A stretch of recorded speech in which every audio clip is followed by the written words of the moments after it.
What's going on, guys? So here is the results from this test on this 416. Started out this evening with testing this thing again, just so everybody's caught up. It is not an LS7. It is an LS3 416 stroker.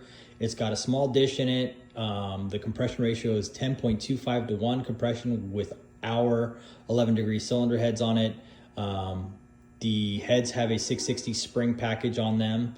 They have a steel retainer. They have a 3/8 push rod, factory rocker arms with trunnion upgate, grade Johnson full travel lifters, one of our 258 or 248, 259 on a 112 plus 4 camshafts. It's like 615, 625 lift on the exhaust. The engine is going to get boost eventually. The short block was built by Texas Speed, and the rings are gap for boost. It will eventually get ran with a fast intake manifold, but for this test, I wanted to test it with the high ram. It's got a 102 throttle body on it. It's got no accessories. It's being ran with right now with an electric water pump. What else? It's on 91 octane. California commie juice is what I call it. 91 octane. And then the initial tests were done with our dyno headers. These are a 2 1/8 inch header.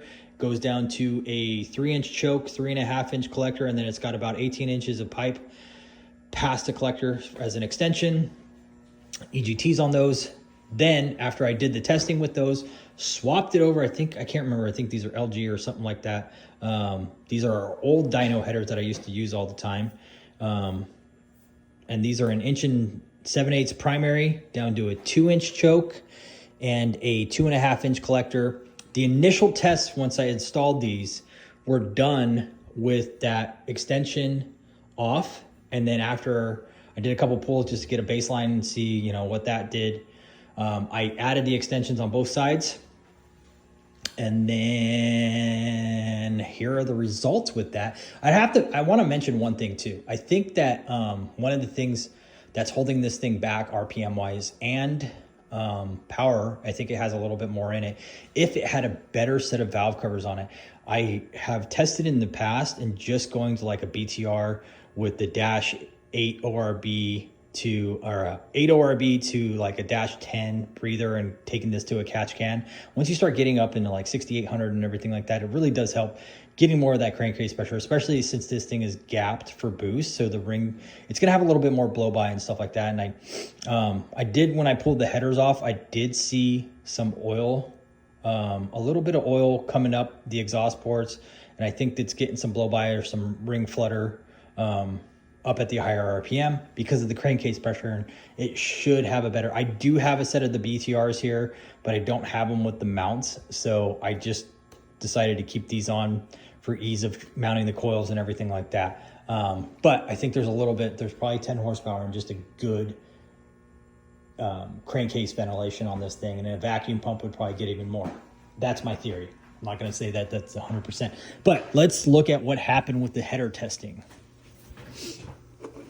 Okay, so the initial testing was done with the 2 1/8, and then I optimized that tune, went through, tried some timing, read the spark plugs, tried 12.8, 13.0, it liked the best of 13.0, and I know it's going to drive some of you guys crazy, but 31 degrees of timing was the best on this engine combo. It made the best power, best torque with 31 degrees of timing. These 11-degree heads, for some reason, want more timing. So after we did that, I installed the 1 7/8, but I did not have the extensions on there. And this is what I got. It got a little, so that blue line there, I started the pull down earlier at 3,500. It didn't really make much of a difference. And I was like, okay, well, shit, there's nothing to be had.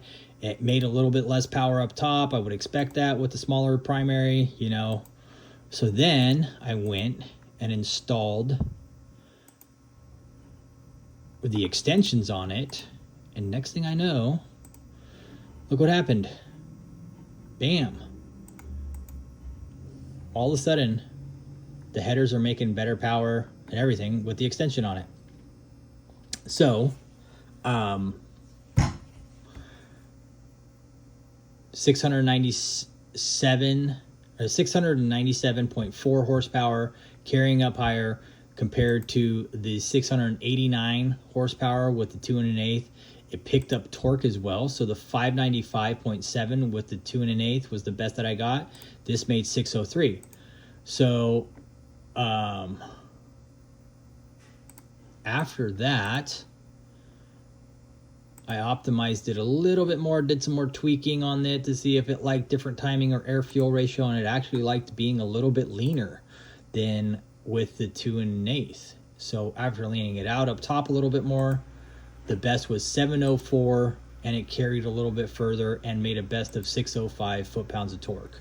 So there you have it, 1 7/8 headers. We used to, like I said, we used to dyno with those all the time. One of the best pump gas engines that we built here was with those and the M311 cylinder heads. So I think I've been sleeping on my 1 7/8 headers.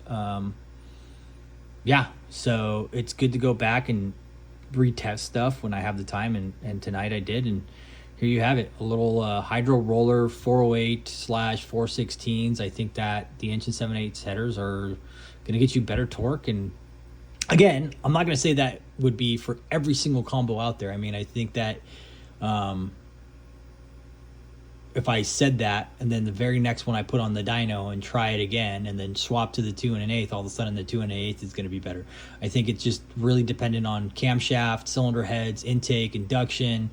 There's so much to that comes into play. I don't think that there's the 1 7/8 is always going to be better on this cubic inch and this kind of type of combo. I don't think that's true for anything. I think that stuff needs to be tested and then validated, and if you gain, and then you go in that direction. It's just like timing. You don't just assume that this combo is going to want a specific amount of timing. You start adding it, seeing what it does, and then go from there. But anyways, hope you guys are all going to have a great Thanksgiving, and I hope you guys enjoy this stuff. So there it is, 1 7/8 1.